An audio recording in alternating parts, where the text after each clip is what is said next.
There we go, I should learn not to start a climb at 1,000 feet with half a bottle of water left.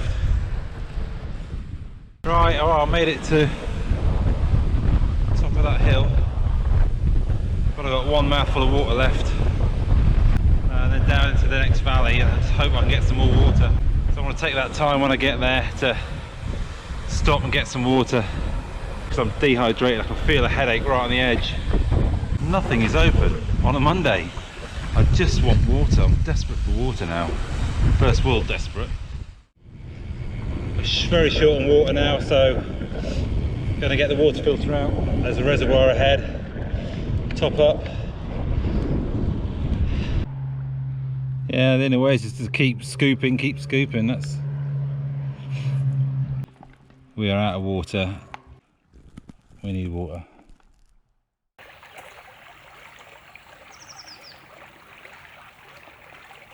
I think, given that there were little critters in that water before I filtered it, that I'll give it a few minutes.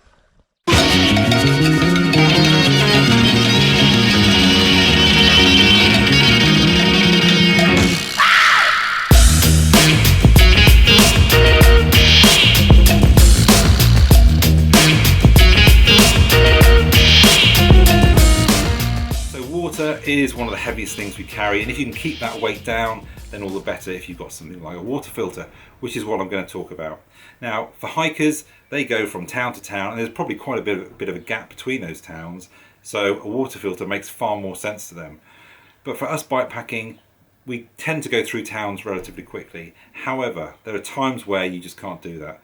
So if you're going to plan a really long distance bikepacking trip, you may not be able to know where all those shops are going to be and when you're going to start running out of water. It may be really hot, particularly in the summer. When it's hot, you're going to run out of water that much quicker. You may be going through a place at night. You may be going through a place where all the shops are closed. So for me, France, on a Sunday and a Monday, everything was closed. I just really struggled to get basic things like water. And you may think, well, I go out for my normal bike rides and I don't need to do this. And sure, in the UK, there are shops all over the place, and much like America, I imagine nothing ever closes. It's all about making dollars. So there's always something open. But that may not always be the case, as I found up in Wales, up in Scotland as well, even when I was doing sort of road riding. So this video, I'm going to look at all the different options I looked into when I went out to choose a water filter. And I've got a few water filters. I've got some water purification options here, and I'm going to show you those. Some of them are going to be just pictures because I haven't gone out and bought them myself. But I've done a lot of research, looked at a lot of videos, done the research, and I'm just going to try and condense that down into something relatively simple so you can at least think about it, and then you can go and do your own research and look up the item that you particularly want to go for. But hopefully you get a rough feel for the option of taking this sort of kit.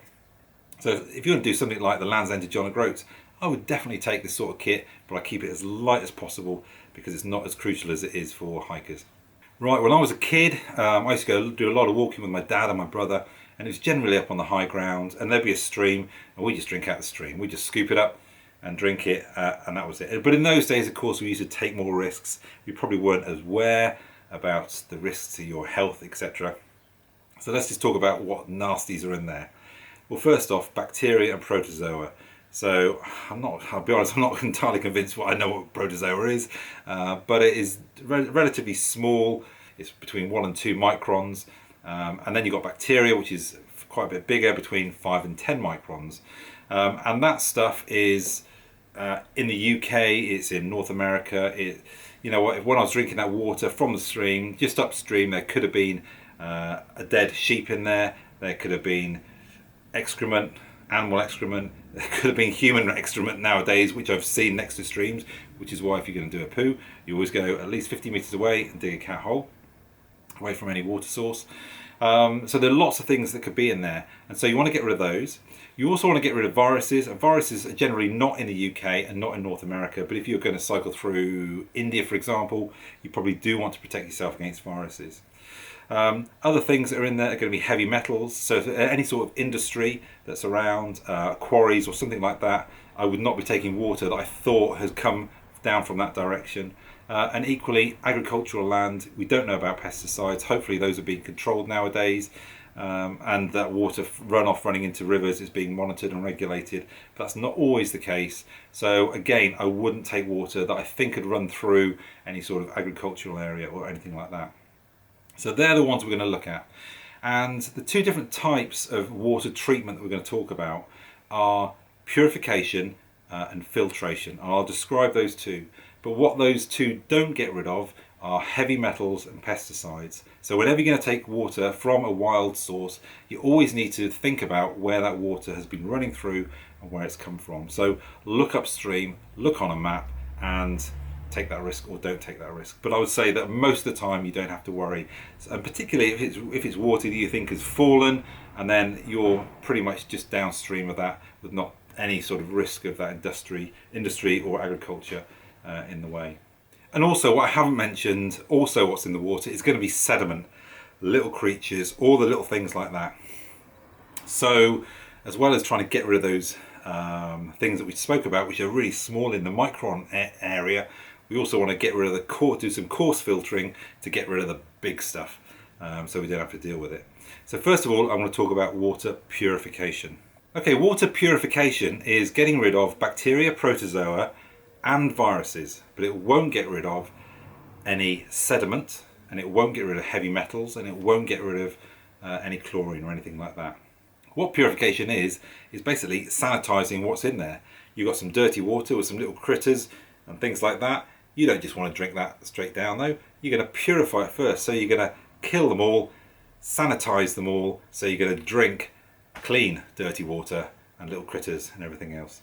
So that's why you do a little bit of coarse filtering first. So you take something like an old clean sock, put that over the top, maybe with an elastic band, or I think they're called cheesecloths, or maybe a coffee filter or something like that. That's just going to, you put over the top of the bottle and you pour it in, and then from there on you can go into the purification process. And purification is generally done with chemicals or things like that. The first one I want to talk about is something that I grew up with, that my dad used to take with us, and we sometimes use them if the water was particularly rank, and that is iodine tablets. Okay, so these here, little bottle, what they're called, portable aqua. These are my little emergency option. They're not particularly efficient, they are relatively lightweight. You could just take a couple out of here and take those on your bikepacking trip just in case. They do have a bit of a metallic taste from what I can remember. I haven't tried these. But yeah, so they are an option. These here, you put them in the water, you leave them for between 10 and 30 minutes, I think it is, but the instructions are all on the bottle. You give it a shake, and then that water's available for you to go and drink. Yeah, they're an option once you've done that coarse filtering to get all the bits out. Okay, the next option are chemicals. This is, I think it's chlorine dioxide or something like that. Basically 2 chemicals and you mix them together. So these ones here, Aquamira, I think is the company who make the ones I would probably recommend if you're going to go for them. This is slightly different. This one here, you need 12 drops of this one, 12 drops of this one. You pour those drops into the little container here in the middle. You leave those for about 10 minutes. I think it turns a yellowy colour. I've only used this once, it was quite a while ago. And then you pour it into your water. You then leave that for about between 10 and 30 minutes, depending on how much sediment and rubbish is in there. And then it's safe to drink. These here are about 6 times more effective than iodine. It weighs about, what did I measure, 32 grams, so it's pretty lightweight. You don't have to take all of this. You could just put a little bit of one and a little bit of another into even smaller bottles and take those with you.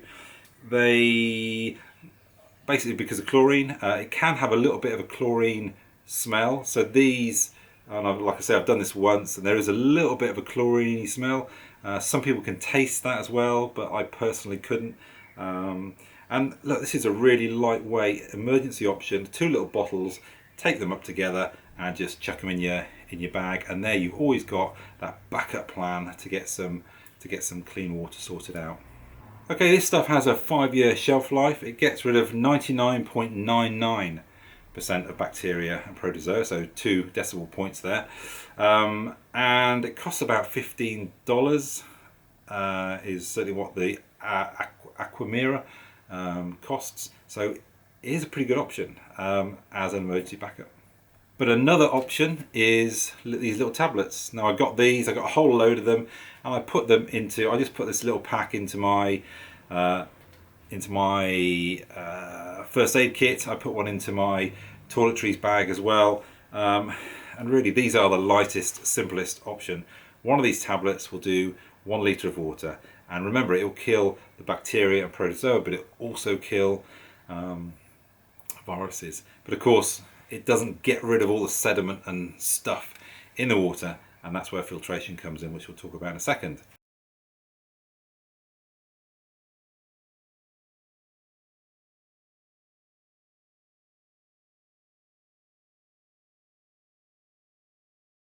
However, before we do that, one final option available to you is to have what's called it's basically an ultraviolet pen. And it's a pen with a battery, costs about £120. Steri pen, I think they're called, £120, relatively heavy. It will do maybe 50 litres of water. The bulb can break, but it's got about 8,000 runs before the bulb goes. You have to charge them, they get through the charge quite quickly. Like I say, heavy, quite expensive, and they don't really see through really murky water, so you do need to stir them. But if it's really murky water, then I probably wouldn't go for one. But they are really simple, and you set the little timer going, put it in, keep stirring, and it will turn off when it's done. It's basically a timer that's about 90 seconds, and it will turn off, and a little smiley face, and then the water's good to go. But expensive, heavy, and you've got to be able to charge it. So yeah, one of those pens is one of the options. And weight wise, you're looking at around about 150 grams. Okay, what about filtration? Now that's the other side of the equation. Now filtration will get rid of bacteria and protozoa. So like I say, bacteria is between 5 and 10 microns, and protozoa is between 1 and 2 microns. So what a filter is basically it only allows anything through that is 0.1 micron or smaller. Well, certainly that's most of them. One of them is 0.2, which I'll show you. And what it effectively is, if you think of egg noodles, really little stringy bits, loads of those all squashed together, and they all feed through, so the water seeps through into this straw-like thing. It can get through the 0.1 microns. Bacteria is stuck on the outside. The water is basically forced through and up and out and into your mouth and into your bottle, for example. So that's all it is really, is this mass of hollow fibre membranes that's within the filter itself, and if you pull them apart, that's what you see, these white stringy bits all over the place.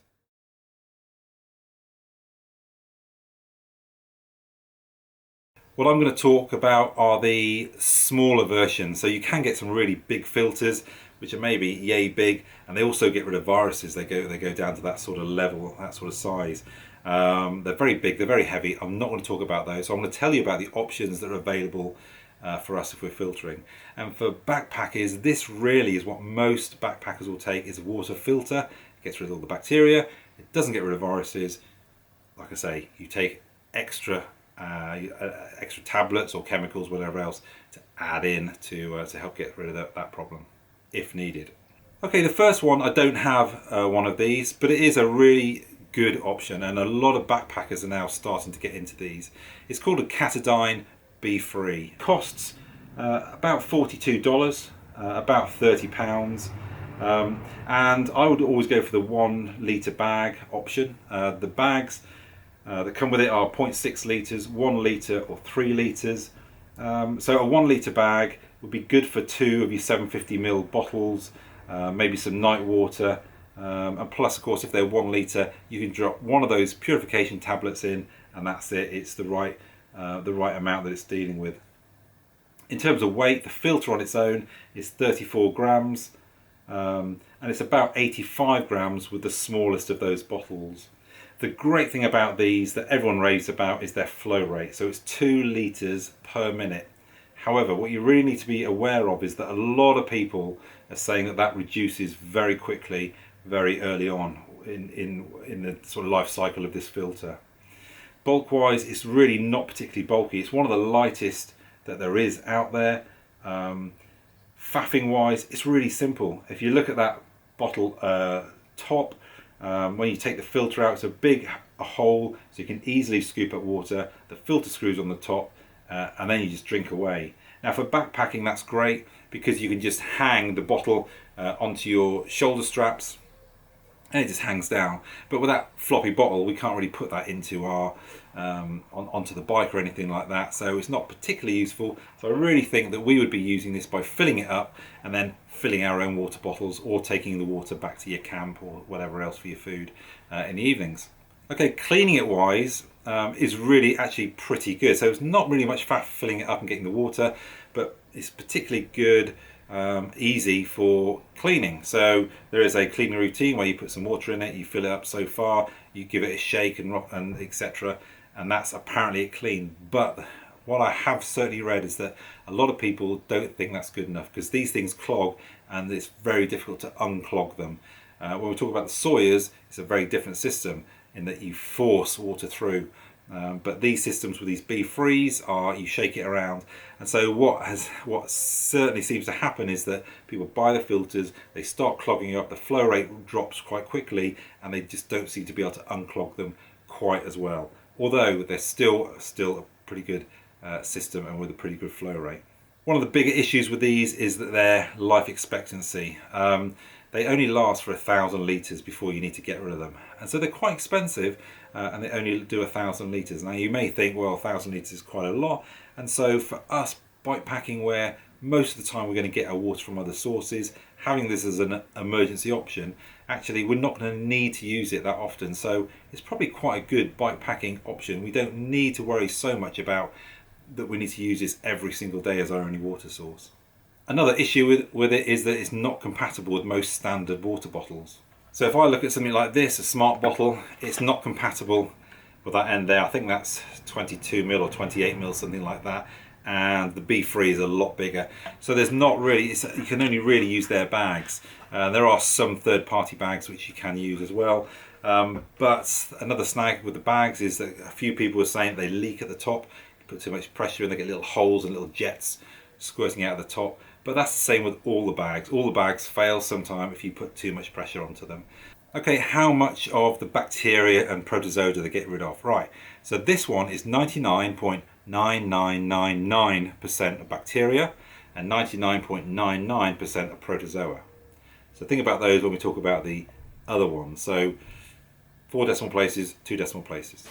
Now I mentioned that issue with the water, these water filters clogging up quite quickly and the flow rate really dropping down very quickly after you buy these things. So what some people do is on top of the bottle, they will first of all put something like some cheesecloth, I think it is, elastic band, and they'll scoop the water up that way. They'll take those off and then they'll put the filter in. So they've done a little bit of coarse filtering beforehand, and that way the filter there will last that little bit longer. It's quite a good tip, I think. So for bikepacking, I think these are a really good option because they are very lightweight compared to the other ones that we're talking about. So it's lightweight. It doesn't last particularly long time, but you know what? We're not going to use it that often. This is what you can get through probably a couple of years of bikepacking if you're not that often going to use it. And easy to fill up, easy to deal with. Yeah, I think they're a really nice little option. But they are rather expensive, and there are some other options you need to think about. Okay, the next one is from MSR. It's called the Trailshot. So the Trailshot costs about $55, so pretty expensive. It's £40. Its weight is about 142 grams. Now if you compare that back to the BeFree, we were looking at about 85 grams for the smaller bottle. This is 142, so quite a lot heavier. The flow rate is only about 1 litre a minute, so compared to the BeFree, it's about half the flow rate. But it pretty much holds that flow rate, and it's not too much of a problem as long as you continually clean the thing. But it does slow down, as they all do, very slowly over time. Bulk wise, yeah, it's not too bad, but there's no bag with it. So here's the one that I've got. I got given this one. It's pretty simple. There's a tube and there's the filter on the end. The tube folds up and I just put an elastic band around those, and so it's a relatively simple little package, but it's, like I say, it is pretty heavy for what it is. Bulk's not too bad compared to the others, which I'll show you in a second. And how you use it, there is no bag involved. So there is some benefit there, but actually I quite like the idea of filling up my 2 water bottles and having the option to put some dirty water in a bag and just chuck that on my back and go. And there's nothing to stop you doing that, but that would be in addition to the bulk of this. This, like I say, does 1 litre a minute. It takes about 60 pumps to do 1 litre, and it is pretty simple. The cleaning process is really simple, so you fill it up about 2/3 of the way, something like that, and then you're basically going to block off this end, give it a good old shake around, and squirt it all back out of the dirty water end and not out the clean end.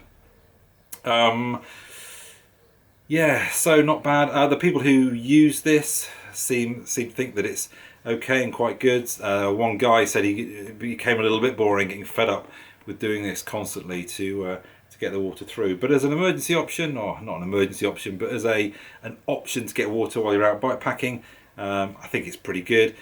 Because it's so simple, there's no bags, there's no real faffing. You just put one end in, squirt water, and out it comes and you're off. But yeah, because of the weight of the BeFree, I'd probably go for the BeFree. I think this has certainly got its benefits. I like it, it's simple. But the BeFree just gives a few more options. It's got a few more advantages to it, I think. If the filters do clog up, you can replace the filter itself, so you don't have to buy the whole unit. You can just take out the filter part in the main squeezy bottle. However, the price of that is about 75% of the entire price of the whole thing, so it's still pretty expensive. Another thing about the Trailshot is that it only takes filters down to 0.2 microns, but that's still enough to deal with the protozoa and bacteria. So bacteria wise, it goes down to 99.9999%, so the same as the BeFree, for example, but when it comes to protozoa, it goes down to 99.9%, so slightly worse than the BeFree. Okay, Sawyer next. They are a company that's out in the US, so if you live in the US, then they're a great company to go and look at to buy the kit from, because it's that much cheaper. In the UK you maybe pay £35, but in the US $22 for the Sawyer Mini, for example. Sawyer do a lot of work with charities to give clean water around in third world countries, so I've got a lot of time for that sort of effort in spreading the love around the world, and certainly spreading the profits around as well. The systems that they have is basically what's called an inline filter, and I'll show you one of those now. So what you can do with this is have it as a gravity filter. So you put the the dirty water, one end in your big bag, and I'll show you the bag. So these are the bags that they come with. I'll show you other options in a second. So this, I think, is a 1 litre bag that they come with. As with all the bags, they break if you mess around with them. So they tend to break just up around here, so you have to be careful with these, as with any bag, but these do have a bit of a reputation for failing. I'll show you another option in a second, but basically dirty water goes in there, this screws onto the bottom, that way around, and then the water will drop out the bottom, and so you can hang this up. Gravity feeds the water, so when you get to camp you can fill up your bag and it will just slowly filter the water. The other option is to, again, screw this onto the back end of the filter, and then effectively you're going to squeeze the bag and the water squirts out the other end. Again, if you squeeze the bag too hard, that is generally what seems to be failing the bags at the top end here. So you just do it gradually, and I'll talk about the flow rates and all that sort of thing later on. Now the bags do have this little bit of a reputation. So the bag that I certainly used to use is the Platypus. I just went out and bought this 2 litre Platypus bag. It's a lot tougher. Yeah, so when I pack all this together, I put the filter into the bag, I roll the whole lot up together, and that's been absolutely fine for me. But recently I've gone out and bought this here. So this is a knock bag, and the great thing about this is this top section slides off. I've literally only just got this, so I don't even know how to do it, but there we go. There we go. So the top comes off, and then you've got a big entrance there to scoop your water up, so it's a lot easier to fill up, because those little bags, particularly the Sawyer bags, are a real pain in the butt to try and scoop water into. Good way is to blow into them first and then try and get the water in. Anyway, so that's what I've gone for, one of these knocks. And again, I just roll everything up in it. As with everything, you've got to look after it. Okay, when you back flush, basically all the sediment has gone in the dirty end. It's gone into those pores. It's blocked things up. And you need to flush it out. So what you need to do is get some clean water, and so you get some clean water that you've already filtered with this syringe. You take up the clean water, you put it on the clean end, and you force the water back through the whole system, through those membranes. So unlike the BeFree and the Trailshot, which you're just shaking, this you are putting a lot of force in, and the microfibers are particularly robust enough to be able to deal with that. So you force it through, and what you find is the Sawyer products really do clean themselves out really nicely. So a little bit more faff and more stuff to carry, but you can use smart bottles as well. That can, the tops of those fit on. Again, you're going to do your research before you buy this. Another way of drinking out of these is literally just to put a sports bottle on the back here. So something like a smart water bottle that's got dirty water in it. You put this on the top of it, effectively the lid, and then you just drink the whole thing. But that's not really, that's more for hiking. I don't really think that's a player for bike packing. Okay, what I'll do now, I'll just talk you through the three options for the Sawyers. And the first one I don't have, and that's called the Sawyer Mini. That is the smallest of the whole lot. It's not necessarily the lightest, it's the joint lightest. It costs about 33 pounds, which is $46, but if you're in the US, you can get it for about $22. It weighs 53 grams, but if you want the whole kit, then you're looking at about 105 grams. So that's with the bag, and there are lots of other little bits that it comes with. So you're looking at about 105 grams. The flow rate and the downside of this system is that it's 0.5 litres per minute. So if you compare that to the Trailshot, which is 1 litre a minute, and the BeFree, which is 2 litres a minute, you can see it's pretty slow. So a little bit more faff and more stuff to carry, but you can use smart bottles as well. That can, the tops of those fit on. Again, you're going to do your research before you buy this. Although there are reports that they do clog up, and some people say it's failed on me, but generally, you know, that's with everything. Everything fails somewhere, but generally these are pretty reliable bits of kit used by backpackers for years. Okay, so for the Sawyer Mini then, other things are its life expectancy, right? So if you think back to the BeFree, that was 1,000 litres. The Trailshot was 2,000 litres. This Sawyer Mini is 100,000 gallons. So a much bigger life expectancy, if you like. So they're a tough, reliable little bit of kit. Like I say, a slow flow rate.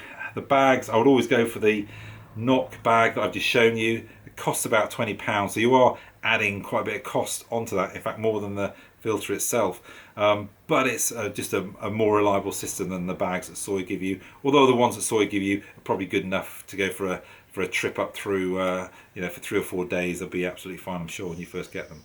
Okay, the next one is the Sawyer Mini, and I'll use some video of this, so it's probably a little bit better to see.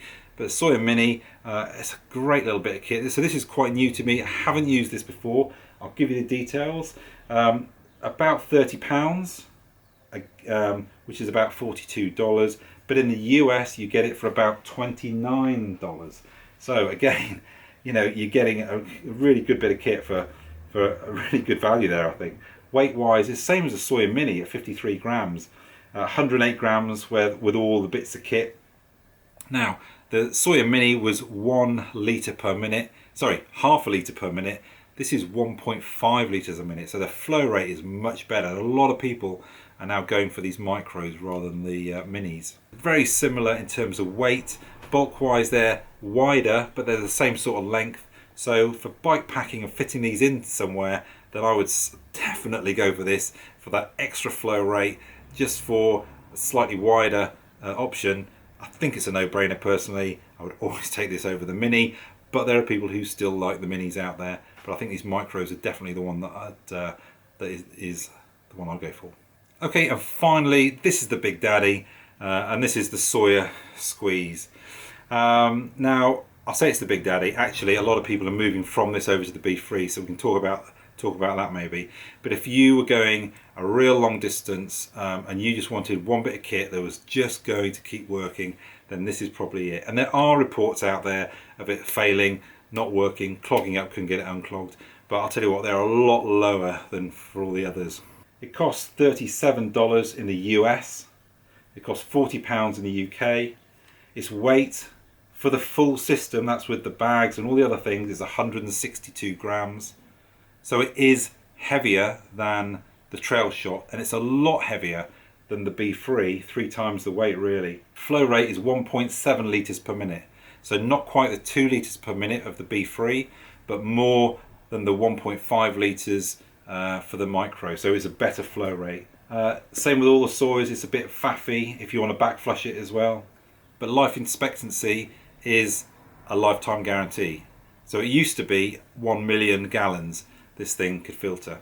But now they've just made it a lifetime guarantee. When it comes to what these things filter and how much of that stuff they get out, Sawyer, in terms of bacteria, are 99.99999. And Protozoa 99.9999. So they've got the highest stuff they're going to get rid of. But I think the others are still absolutely fine. These are just a little bit finer. Okay, so they're the main options that we're going to take. And like I say, there are some bigger ones that you can take. And if you really want to get rid of everything, Sawyer do bottles which have a foam technology. And basically this thing here will fix onto a bottle. And there are 3 different types of bottles, S1, S2, S3. The S1 will take out viruses as well as the bacteria, protozoa, etc., and all sediment, which these things will take out. The S1s take out the viruses. If you get the S2 bottle, you take out viruses and pesticides. You get the S3 bottle, viruses, pesticides, and heavy metals. But they're at 200 quid for the S3 bottle. Not something for bike packing. This sort of level, this filtration level, is really all you need. Okay, so do a quick summary then. First off, talk about the Purification. Purification gets rid of everything, well, with the exception of pesticides and heavy metals, it gets rid of everything, including viruses, bacteria, protozoa, but it doesn't get rid of sediment, and all it does is sanitize that water effectively. And that's maybe a good idea on its own, or in addition to a filter if you're going to go somewhere that's third world where there are viruses in the water. But for most places in the northern hemisphere, a filter is absolutely fine. It covers you for everything that you really need. You just need to apply a little bit of common sense, whether you're near agriculture, pesticides, etc., or industry and heavy metals and things like that. So a little bit of common sense. If you look after them, they'll look after you. If you put really dirty water in, there's more chance of them clogging up. Back flush it as regularly as you can. Yeah, I think filters are the way to go. And I've watched people drink really disgusting water that's clearly got cow poo and everything in it, and drinking it through these. I'm sure these clogged up very quickly. I'm not sure I want to take them that far and experiment, but you can do it. Okay, which ones would I take? And I'll be honest, the BeFree is something that I've only really started learning over the last week or so and looking into it. I'm very tempted by the BeFree, but to be honest, I've got enough water filters. I don't need to go and get another one. So if I was bike packing where I'm not going to use this routinely, I'm just going to use it on the odd occasion where I can't get hold of any water, I would go for the BeFree, I'll be honest. It's not particularly adaptable. It can have some issues with the bag. It can clog up and slow down, but I'm not going to be using it that much. Its life expectancy isn't that much, but I'm not going to be using it that much. Equally, the Trailshot I think is a nice bit of kit. It's a little bit heavy. The BeFree is that much lighter. I'd probably go for the BeFree, but hey, I got this one for free, so I'm really not too fussed. If I was going a long distance, if I was going across Europe or something like that, then I'd be taking a Sawyer. I'll be really honest, just because it seems to give that bit more reliability, and it's a little bit more fiddly, but it's just a solid bit of kit. So I'd probably take one of these, and if you go around the world, you maybe take 2, I don't know. Purification tablets are a good little add-in. Stick a couple of them into your into your first aid kit. So if you really think, you know what, this water is really rank, I'm going to filter it, but I'm just going to put one of those in as well and give it 30 minutes just to make sure that I'm good and accept that there may be a little bit of a chlorine taste, but most people don't taste it. So overall, I think these sorts of things are not a requirement for bike packing, but I do think they're always a good thing to have if you're doing a long distance ride, just to give you complete freedom to be able to take water with confidence from almost every source, and not have to rely on when the next shop or the next cafe is open. I think there are plenty of times, and I've certainly used these, or this one here particularly, a number of times. You need to look after them. I've certainly woken up in my hammock and suddenly realised it's freezing cold, and then had to grab this thing and get it back into my sleeping bag to try and keep it warm just in case. But yeah, I think they're a great little bit of kit. I'm always going to take them bike packing, just because I want that flexibility. So there you go. So that's my video about water filters. Not everyone's going to go for these sorts of things. I think they're a great little add-on to have, and I hope you enjoyed the video. Next one probably be bags, and I might go and do a lightweight bikepacking trip because I got so many comments about me going so heavy when I went out up to Scotland, which was part of the goal. The part of the goal was to load that bike up and see what it was like. I've done it. I'm not doing it again. I'll go lightweight next time.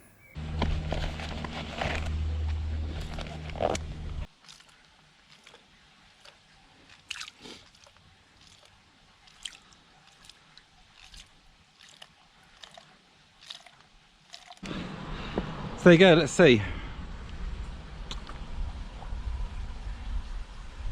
Tastes alright. There's a little bit of a taste to it.